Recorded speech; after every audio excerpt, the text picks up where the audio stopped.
अस्सलाम वालेकुम, मैं हूं रज़ा मेकन। आप देख रहे हैं IRK न्यूज़। आइए जानते हैं कुछ ताज़ा तरीन अपडेट्स सदीक जान साहब से। इस्लामाबाद हाई कोर्ट से बड़ा फैसला आ गया है और ये बड़ा फैसला इसलिए है कि ये फैसला दिया है इस्लामाबाद हाई कोर्ट के उन दो जजेस ने जो हुकूमत खुद लेकर आई है।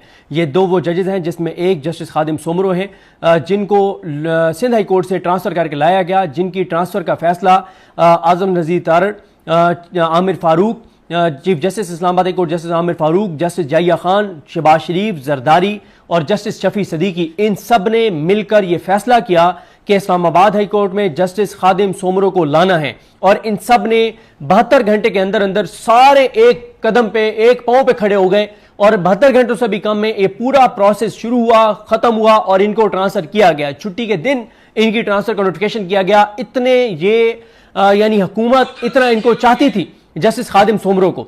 उसके बाद दूसरे जज हैं जज जस्टिस आजम खान, ये सेशन जज थे और इनके पास इमरान खान और PTI के कुछ केसेस लगे, उसमें आपको पता ही है कि क्या होता रहा। और उसके बाद इनको भी इस्लामाबाद हाई कोर्ट का जज बनाया गया। इन दो जजेस पे मुश्तमिल ये बेंच था और फैसला था 9 मई का।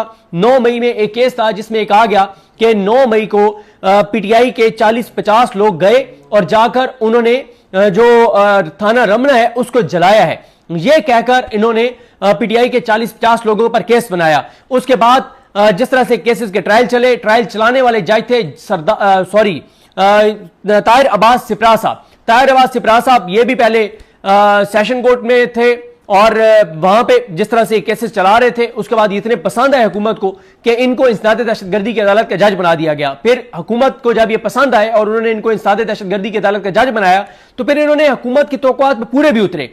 इन्होंने PTI के MNA अब्दुल लतीफ चित्राली, साबिक MPA कैलाश वजीर, इसके अलावा और 8-9 लोग थे जिनमें आज जिन 4 के हवाले से फैसला आया है, सुहेल खान, शाहजेब, मीरा खान, इकराम खान, इन सब को इन्होंने 4 साल से लेकर 15 साल तक जो है इन्होंने सजाएं सुना दी। और उसके बाद आज इस केस की अपील जो थी उसमें 4 जिनको मुजरिम करार दिया गया था उन 4 को बाइज्जत बरी कर दिया गया है। और इस्लामाबाद हाई कोर्ट के उन 2 जजेस ने जिनको हुकूमती जजेस जिनको कहा जाता है कि हुकूमत इनको लाई है, जिनको कहा जाता है कि हुकूमत को ये पसंद है, जिनके बारे में कहा जाता है कि हुकूमत चाहती है कि हमारे केस ये सुने, ये वो जज हैं जिनको लाया गया कि इस्लामाबाद हाई कोर्ट के जो 5 जजेस हैं, मोहसिन तरकियानी साहब, तारिक महमूद जहांगीरी साहब, सरदार इजाज इसा खान साहब, बाबर सत्तार साहब, समन रिफत इम्तियाज साहिबा, इन 5 जजेस के पास केसेस ना लगे और इन जजेस के पास लगे जिनको हुकूमत या तो ट्रांसफर करके लाई है जस्टिस जाहिया खान के साथ मिलके, या जिनको डायरेक्ट जो है वो वकील से जज बनाया गया है, इनके पास लगे। तो आज इन 2 जजेस का जो फैसला है, आप ये कह सकते हैं कि हुकूमत का जो 9 मई का बयानिया है, उस बयानिए की पीठ में इन जजेस ने छुरा घोंप दिया है। आज उस बयानिए की कमर टूट गई है, आज वो बयानिया जमीन बोस हो गया है, आज वो बयानिया जो हुकूमत बनाया करती थी वो खाक में मिल गया है। और किसने खाक में मिलाया, किसने पीठ में छुरा घोंपा उस बयानिया की? उन 2 जजेस ने जिनको हुकूमती जजेस कहा जाता है, जो हुकूमत को बहुत पसंद है, जिनका चाहती है हुकूमत के ये केस सुने, जिनको हुकूमत कहती है कि ये आजाद जज है, हुकूमत के मुताबिक हुकूमत के मामले में आजाद है।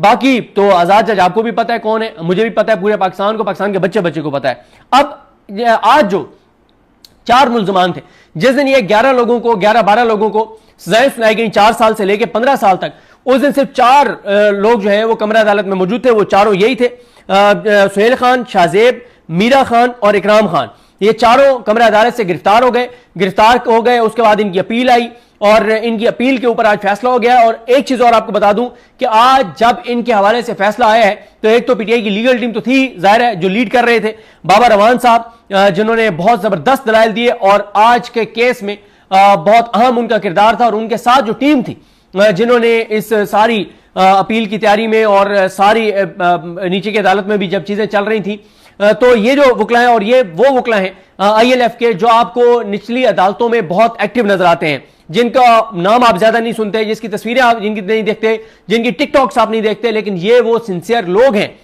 इमरान खान के जो आपको अदालतों में नजर आते हैं। सरदार मसरूफ है, आमना अली और जायद बशीर डार, मुर्तजा हुसैन तूरी और ताबिश फारूक, ये भी वहां पे मौजूद थे, असिस्ट कर रहे थे।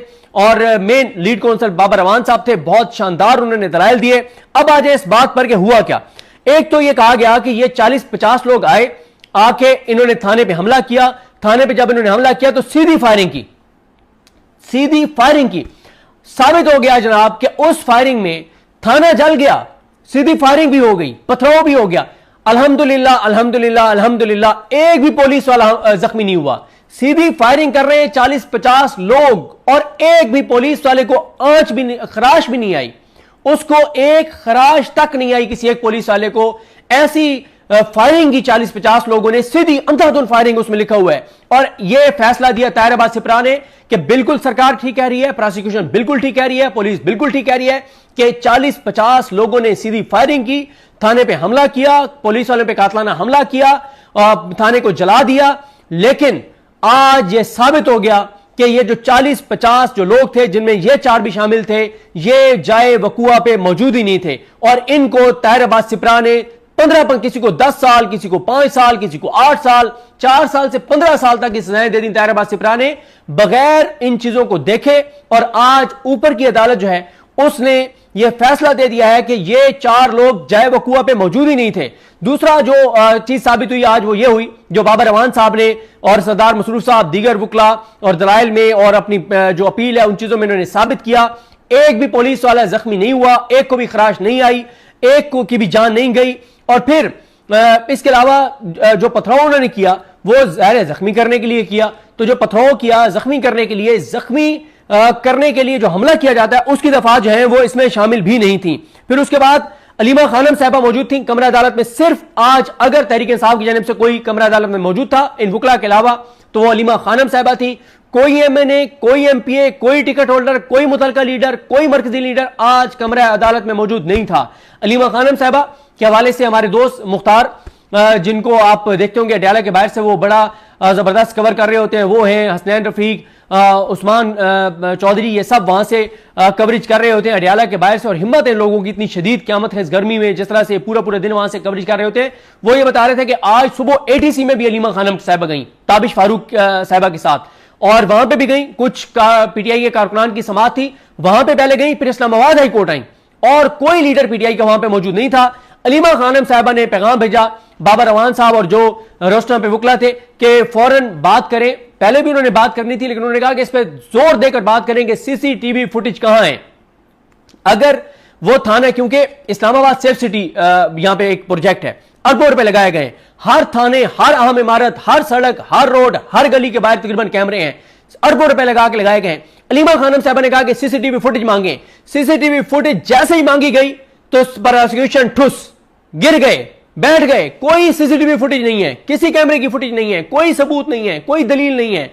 और फिर कहा यह गया कि जी तस्वीरें हैं, जो तस्वीरें पेश की गई उनमें भी ना तो उनके हाथ में पिस्टल है, ना क्लाशनकोफ है, ना उनके हाथ में बंदूक है, ना उनके हाथ में डंडा है, कोई चीज नहीं है। और यह भी साबित नहीं हुआ उन तस्वीरों से कि ये 4 लोग वहां जाए वकुआ पे मौजूद थे, और सीसीटीवी फुटेज तो बिल्कुल नहीं थी। और यह भी आज साबित हुआ कि यह एक झूठा केस था। बल्कि एक का आपने सुना, शायद अब्दुल लतीफ चतराली साहब ने कहा, उन्होंने हल्फन कहा कि मैंने थाना रमना का नाम पहली बार सुना है, जिस थाना रमना के बारे में कहा गया कि वो जला दिया गया और इन्होंने जलाया है। उन्होंने हल्फन कहा है कि मैंने पहली बार सुना है कि इस्लामाबाद में कोई थाना रमना भी है। ये हालात हैं पाकिस्तान में इंसाफ के, ये हालात हैं जस्टिस याहिया खान आफरीदी साहब की अदालतों के। जस्टिस याहिया खान आफरीदी साहब ने अदालतों को कहा 120 दिन में सजाएं सुनाओ। ताहिर सिप्रा साहब ने कहा मैं सर खादिम, मैं नौकर, आपके हुक्म की तामील होगी। उन्होंने पीटीआई वालों को सजाएं दे दी। आज धड़न तख्ता हो गया उन सजाओं का। एक चीज, एक सबूत, ये वो जजेस हैं जिन पे हुकूमत को एतमाद है, खादिम सोमरो साहब और ये आजम खान साहब। इन्होंने प्रोसिक्यूशन को बार बार कहा कोई एक सबूत दिखा दो, कोई एक सबूत दिखा दो, कोई एक सबूत दिखा दो। एक सबूत ये प्रोसिक्यूशन पुलिस नहीं दिखा सकी। सारे का सारा बयानिया, सारे की सारी इमारत जमीन बोस हो गई है। इमरान खान का बयानिया जीत गया है, इमरान खान सुरखरू हुआ है। तो नाज़रीन, ये थी आज की ताज़ा तरीन अपडेट्स जो आपने जानी सदीक जान की ज़बानी। इसी के साथ अपने मेज़बान रज़ा मेकन को इजाज़त दीजिए। अल्लाह हाफिज़।